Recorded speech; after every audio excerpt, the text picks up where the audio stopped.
Vitu gani ambavyo, yani vipaumbele gani ambavyo wakati ukitaka kuoa ambavyo mke wako inabidi awe navyo?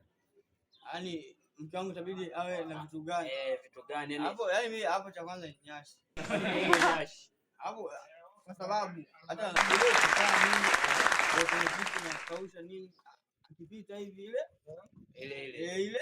ile sitaki bado unaangalia nini? Hauwezi kuangalia. Unaangalia kitu maana ile tukubali sisi. Hata siku mkiachana unakuwa unaikumbusha ile masturbation kama kawaida. Kuruza ile Mwanangu tunasomana. Baridi. Poa fresh.